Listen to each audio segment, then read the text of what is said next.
کبھی ایسا محسوس ہوتا ہے کہ زندگی میں سب کچھ ٹھیک تو چل رہا ہے، لیکن پھر بھی کوئی اندیکھی رکاوٹ ہے جو آگے بڑھنے نہیں دے رہی۔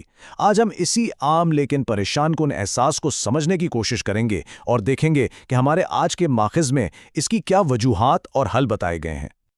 تو چلیں ذرا اس سوال میں گہرائی سے اترتے ہیں جو بہت سے لوگوں کے ذہن میں آتا ہے۔ آخر اتنی محنت اور کوشش کے باوجود نتائج کیوں نہیں ملتے؟ ایسا کیوں لگتا ہے جیسے سامنے ایک اندیکھی دیوار کھڑی کر دی گئی ہو؟ اور یہ تجربات سچ پوچھیں تو حیرت انگیز طور پر بہت عام ہے۔ مثال کے طور پر شادی کے لیے رشتے تو آ رہے ہیں مگر کوئی بات آخری مرحلے تک پہنچ ہی نہیں پاتی۔ نوکری کے لیے انٹرویوز کی کالز بھی آتی ہیں لیکن نوکری نہیں ملتی، یا دفتر میں ترقی کا وقت کب کا آ چکا ہے مگر وہ مسلسل ٹلتی جا رہی ہے۔ یہ بالکل وہی احساس ہے جب منزل سامنے نظر تو آ رہی ہو لیکن کسی نہ کسی طرح پہنچ سے باہر ہی رہے۔ ہمارے اس کیفیت کو بیان کرنے کے لیے ایک خاص اصطلاح استعمال کی جاتی ہے اور وہ ہے بندش۔ آئیے دیکھتے ہیں کہ اس کا اصل مطلب کیا ہے اور یہ زندگی پر کیسے اثر انداز ہو سکتی ہے۔ تو بندش ایک ایسی کیفیت ہے جہاں بظاہر لگتا ہے کہ ہر چیز کی فراوانی ہے، ہر موقع موجود ہے، لیکن پھر بھی کامیابی ہاتھ نہیں آتی۔ یہ ایک طرح کی روحانی یا بیرونی رکاوٹ کا احساس ہے، وہی اندیکھی دیوار جس کا ہم نے شروع میں ذکر کیا تھا۔ اور اس کیفیت نے اپنے الفاظ میں کیا خوب بیان کیا ہے۔ حالات یہ بتاتے ہوں کہ ہر چیز کی فراوانی ہے لیکن اس کے باوجود چیزیں آپ کی دسترس میں نہیں۔ یہ ایک جملہ جیسے اس پورے احساس کا نچوڑ ہے۔ تو سوال یہ اٹھتا ہے کہ اگر کوئی اس کیفیت کا شکار ہے تو اس کا حل کیا ہے؟ ہمارے ماخذ میں جو پہلا حل پیش کیا گیا ہے وہ قرآن کی تعلیمات سے لیا گیا ہے، اور وہ ہے صدقہ، یعنی دینے کا، عطا کرنے کا عمل۔ نظریہ یہ ہے کہ بند راستوں کو کھولنے کے لیے صدقہ ایک بہت طاقتور عمل ثابت ہو سکتا ہے۔ ماخذ اس کی مثال کے لیے سورۃ البقرہ میں گائے کے مشہور واقعے کا حوالہ دیتا ہے جہاں ایک قربانی نے ایک بہت پیچیدہ مسئلے کو حل کر دیا تھا۔ اس سے یہی سبق ملتا ہے کہ دینے کا عمل اکثر بند دروازے کھول دیتا ہے۔ ماخذ میں خاص طور پر بندش کے توڑ کے لیے ایک بڑے جانور جیسے گائے کا صدقہ دینے کی تجویز دی گئی ہے، اور ساتھ ہی یہ مشورہ بھی ہے کہ اس عمل کو صرف ایک بار نہیں بلکہ اپنی زندگی کا ایک مستقل حصہ بنا لیا جائے۔ اچھا، اب ایک دوسرے ممکنہ حل کی طرف بڑھتے ہیں جس کا تعلق نوی تعلیمات سے ہے۔ یہ ایک روحانی عمل ہے جو حفاظت اور رکاوٹیں دور کرنے کے لیے بتایا جاتا ہے۔ ماخذ کے مطابق سورہ فلق کی تلاوت میں کسی بھی قسم کی بندش، رکاوٹ یا منفی اثرات کو ختم کرنے کی زبردست طاقت ہے۔ اس کا تصور کچھ ایسا ہے جیسے زندگی کے کاموں میں لگی ہوئی اندیکھی گروہوں کو ایک ایک کر کے کھولا جا رہا ہو۔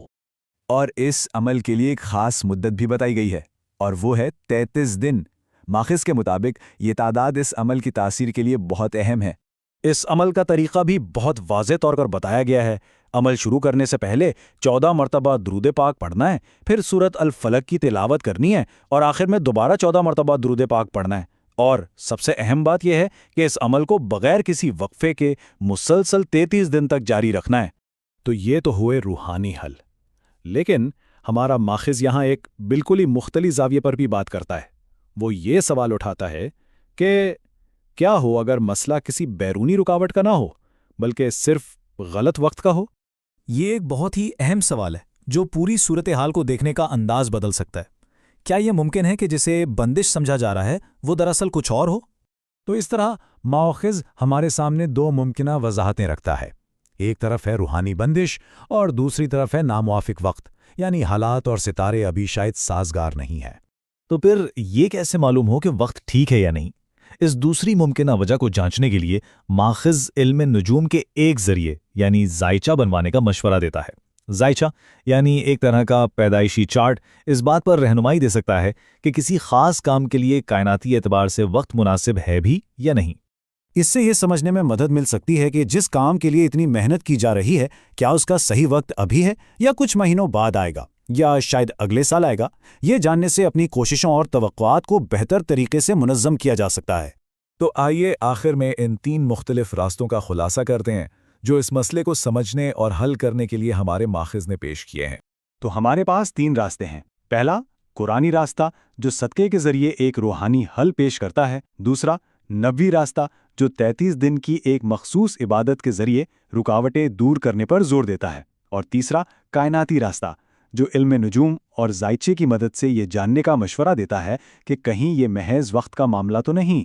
آخر میں یہ بھی بتاتے چلیں کہ ماخذ میں ایک تعویذ فلک کا بھی ذکر ملتا ہے، جسے ان کے مطابق سے صرف ڈاک کا خرچ ادا کر کے حاصل کیا جا سکتا ہے۔ اور آخر میں یہ تجزیہ ہمیں اس سوال پر غور کرنے کی دعوت دیتا ہے، زندگی میں آنے والی رکاوٹیں کیا واقعی کوئی روحانی مسئلہ ہیں یا پھر یہ صرف صحیح وقت کے انتظار کا معاملہ ہے؟